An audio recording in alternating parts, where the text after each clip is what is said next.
In the history of how nations die, there is usually the sound of cannon fire, or the marching of boots, or the screaming of shells. But in the 19th century, the greatest empire of the Middle East was dismantled, not by soldiers, but by accountants. It was conquered not with gunpowder, but with compound interest. This is the story of the first true debt trap in modern history. It is the story of how the Ottoman Empire, a superpower that had terrified Europe for centuries, was slowly suffocated by the banks of London and Paris. It is a cautionary tale that echoes loudly in our modern world, because it demonstrates a brutal geopolitical truth, which is that you do not need to invade a country to own it, you simply need to hold its mortgage. To understand how this tragedy unfolded, we must look at the Ottoman Empire in the middle of the 19th century. To the outside observer, it still appeared to be a titan. It stretched from the Balkans in Europe across the mountains of Anatolia, down to the holy cities of Mecca and Medina, and across the deserts of North Africa. The Sultan in Istanbul ruled over millions of subjects and sat on a throne that commanded the crossroads of the world. But beneath this surface of imperial majesty, the foundation was rotting. The empire was economically sick. While Britain and France were undergoing the Industrial Revolution, building steam engines and factories and railways, the Ottoman economy remained frozen in a medieval agrarian past. It was a land of peasants and craftsmen trying to compete in a world of machines. The treasuries of the Sultan were chronically short of cash. The tax system was archaic and inefficient, relying on corrupt local officials who stole half the revenue before it ever reached the capital. For centuries, the Ottomans had solved their cash flow problems by debasing their currency or confiscating the wealth of rich officials. But in the modern era, these medieval tricks no longer worked. The empire needed capital to survive. It needed to build a modern army to defend itself against the predatory Russian Empire to the north. It needed to build roads and telegraphs. It needed to look and act like a modern European power. For a long time, the sultans had resisted the temptation to borrow money from the West. There was a deep cultural and religious aversion to usury and a political fear of becoming dependent on the Christian powers of Europe. But in 1853, the dam broke. The Russian Empire invaded Ottoman territories, sparking the Crimean War. This was a conflict of massive scale that the Ottomans could not afford to fight alone. Britain and France, terrified of Russian expansion, stepped in to help the Turks. They sent armies and fleets to the Black Sea, but they also sent bankers. The war was costing the Ottoman treasury millions of gold liras that it did not have. The soldiers needed to be paid, the cannons needed to be cast, and the ships needed to be provisioned. The Sultan Abdülmecid I was desperate. His advisors told him there was no other choice. To save the empire, he had to break the ancient taboo. He had to take a loan. In 1854, the Ottoman Empire signed its first foreign loan agreement with a syndicate of British and French bankers. It was presented as a lifeline, a gesture of solidarity from allies fighting a common enemy. But in reality, it was the first shackle of the golden handcuffs. The terms of the loan were predatory. The bankers knew the Ottomans were a credit risk, so they demanded a steep price. The issue price was set at 80, which meant that for every 100 pounds of debt the Sultan signed for, he only received 80 pounds in cash. The bank kept the difference as a commission and a risk premium. However, the empire had to pay interest on the full 100 pounds. This was the original sin of Ottoman finance. They were borrowing money at an effective interest rate that was punishingly high, while receiving far less cash than they owed. But the cash that did arrive in Istanbul felt like a miracle. Suddenly, the army could be paid. The crisis was averted. The Russians were eventually defeated, and the Sultan felt a rush of relief and power. He had discovered a magic trick. He realized that with a simple signature on a piece of paper in London, he could summon fleets of gold to his doorstep. The war ended in 1856, but the borrowing did not. The Sultan and the Ottoman elite had tasted the forbidden fruit of easy credit, and they became addicted instantly. They looked at the shining capitals of London and Paris, with their gaslit boulevards and their marble opera houses, and they felt a deep sense of inferiority. They wanted Istanbul to look like a modern European capital. They wanted to prove to the world that they were not the sick man of Europe, but a civilized and wealthy power. So they began to spend. But they did not spend the borrowed money on factories or irrigation or education or things that would generate a return on investment. They spent it on prestige. They spent it on the ultimate symbol of imperial vanity, which was the Dolmabahçe Palace. Sultan Abdülmecid decided that the old Topkapi Palace, the home of his ancestors for 400 years, was too old-fashioned. It was too Asian. He wanted a palace that rivaled Versailles. He wanted a palace that would make Queen Victoria jealous, so he ordered the construction of a massive edifice on the shores of the Bosphorus. The Dolmabahçe Palace is a building of staggering opulence. It is filled with 14 tons of gold leaf. It contains the largest crystal chandelier in the world, a gift from the British Queen. The staircase is made of baccarat crystal. The carpets are silk. The walls are lined with Italian marble. It is a breathtakingly beautiful building, but it is also a tombstone. It was built entirely with borrowed money. While the peasants of Anatolia were scratching a living from the dry earth, using wooden plows, the Sultan was importing crystal from Bohemia and gold from France to decorate a house he could not afford. The cost of the palace was 5 million Ottoman gold liras, which was the equivalent of a quarter of the entire yearly tax revenue of the empire. To pay for this, the Sultan went back to the bankers in 1855, then again in 1858, then again in 1860. Each time the bankers in London and Paris were happy to lend. They were making a fortune on the commissions and the high interest rates. They knew the empire was struggling, but they assumed that Britain and France would never let the Ottomans fail because they were geographically too important. This is the concept of moral hazard. The bankers took risks because they believed the governments would bail them out. By the 1860s, the Ottoman financial situation had turned into a classic Ponzi scheme. The empire was not generating enough tax revenue to pay the interest on the old loans, so it had to take out new loans just to pay the interest on the previous ones. They were digging a hole to fill a hole. The debt payments began to consume the entire budget. In 1860, the empire was spending perhaps 15% of its income on debt. By 1870, that number had risen to over 50%.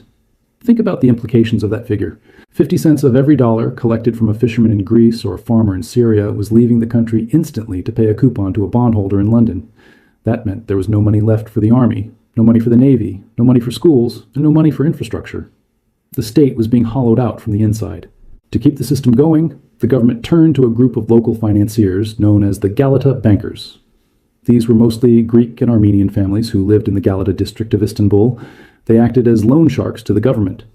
When the treasury ran dry before the next big European loan came in, the Grand Vizier would go to the Galata bankers and borrow money at short-term rates of 18% or 20% or even higher.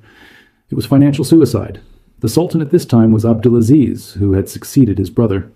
Abdulaziz was a man with a massive ego and a love for military hardware. He didn't just build palaces, he built a navy. He looked at the British Royal Navy and decided he wanted one too. He ordered massive ironclad warships from British shipyards. He bought the latest Krupp cannons from Germany. For a brief moment, the Ottoman Navy was the third largest in the world on paper, but it was a fleet that the empire could not afford to fuel or maintain. The ships sat in the Golden Horn rusting because there was no coal. They were floating piles of debt. The tipping point arrived in 1873. A financial panic started in Vienna and spread across the globe, causing a depression known as the Long Depression. Global capital dried up. The European banks, suffering their own liquidity crises, stopped lending. The music stopped. At the exact same time, nature turned against the Ottomans. A catastrophic drought struck the heartland of Anatolia in 1873 and 1874. The crops failed. The sheep died. The peasants, who were the tax base of the empire, faced starvation. Famine stalked the land. The tax collectors went into the villages demanding payment and found nothing but dust and corpses. The revenue stream collapsed, but the debt payments remained fixed. In the summer of 1875, the Grand Vizier, Mahmud Nadim Pasha, looked at the ledgers and realized the game was up. The treasury was empty. There was a massive payment due to the European bondholders in October, and there was simply no cash to pay it. He tried to float a new loan, but the markets were closed. No one would lend a penny to the sick man. The empire faced a choice. It could starve its own people to pay the foreign bankers, or it could stop paying. On October 6, 1875, the Ottoman government issued a decree that shook the financial pillars of Europe. It was known as the Decree of Ramadan. In this document, the government announced that it would cut its debt payments in half. It would pay 50% in cash, and the other 50% in paper IOUs that promised a 5% return. In the polite language of diplomacy, this was a moratorium. In the brutal language of finance, it was a default. The Ottoman Empire had gone bankrupt. The reaction in Europe was furious. Millions of middle-class investors in Britain and France had bought Ottoman bonds because they offered high yields. Vicars in England and shopkeepers in Paris saw their savings wiped out overnight. The newspapers screamed that the Turks were thieves and swindlers. The diplomatic support that Britain and France had given the Ottomans against Russia evaporated. This financial weakness immediately invited aggression.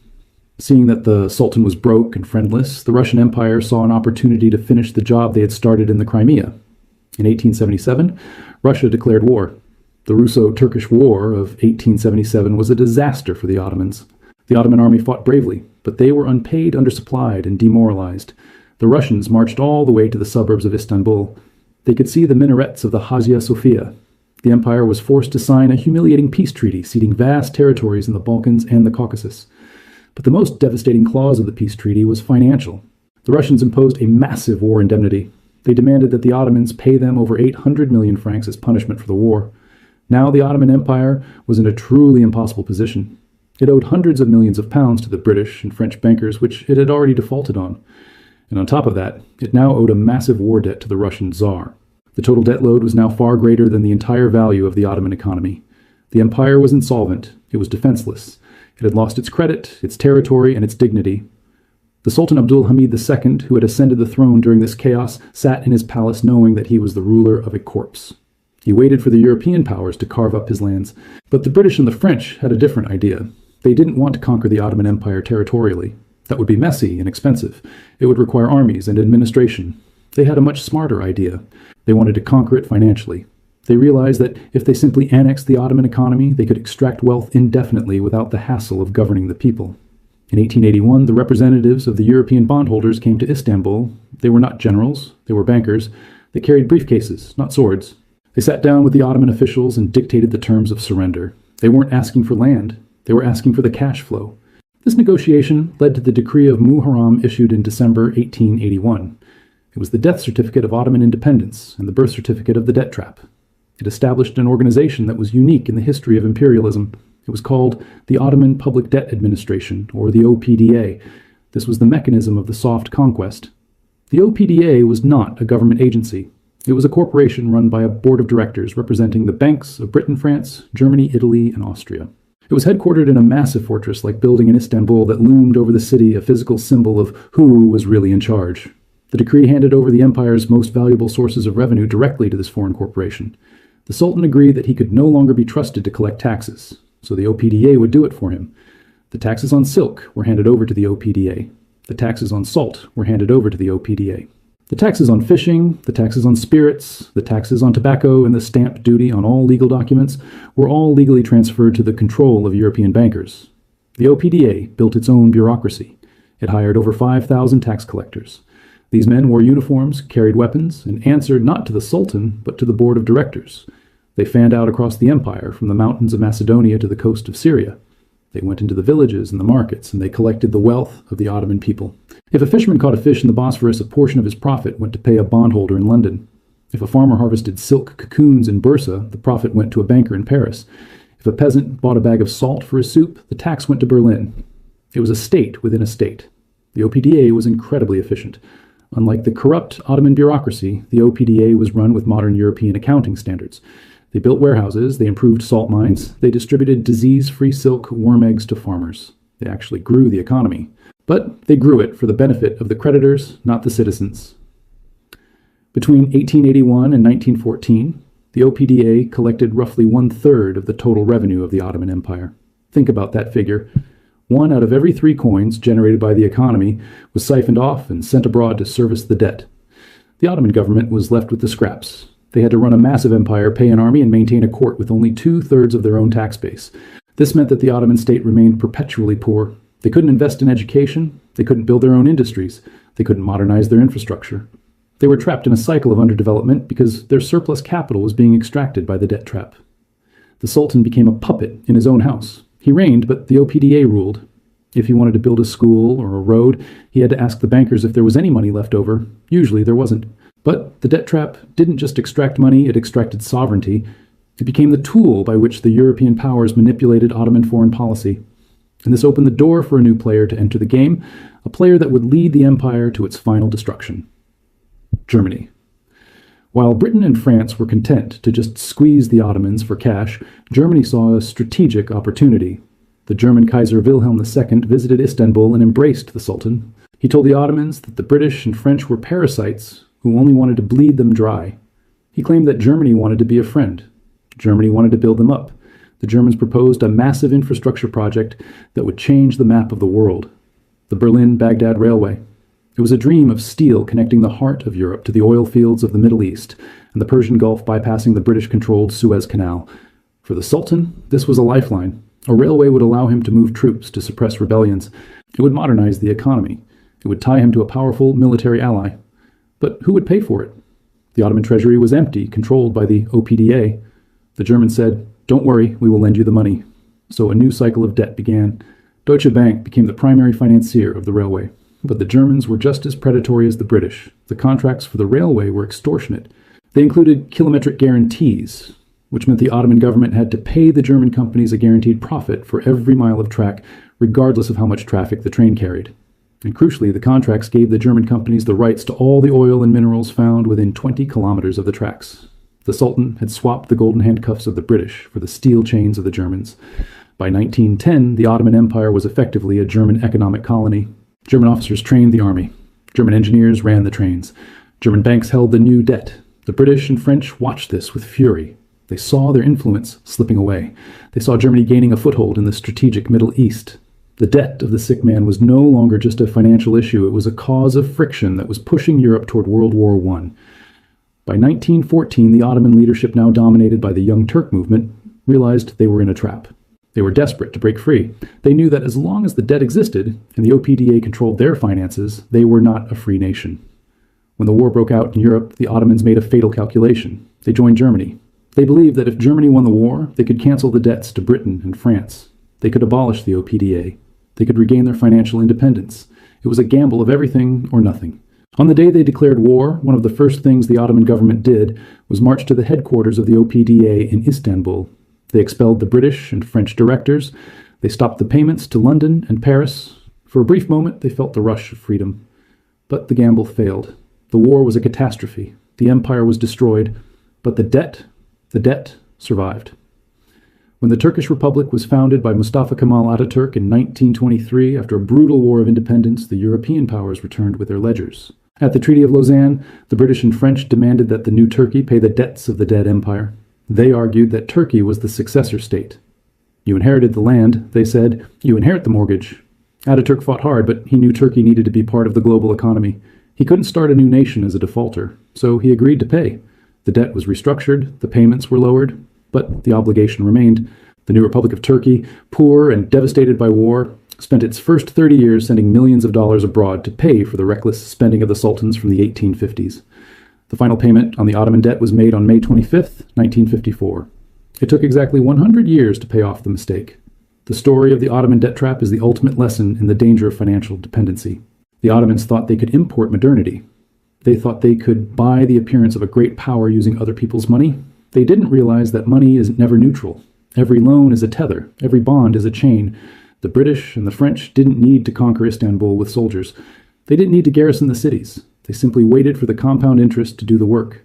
They proved that the most effective way to destroy an empire is not to attack it, but to lend it money it can never repay.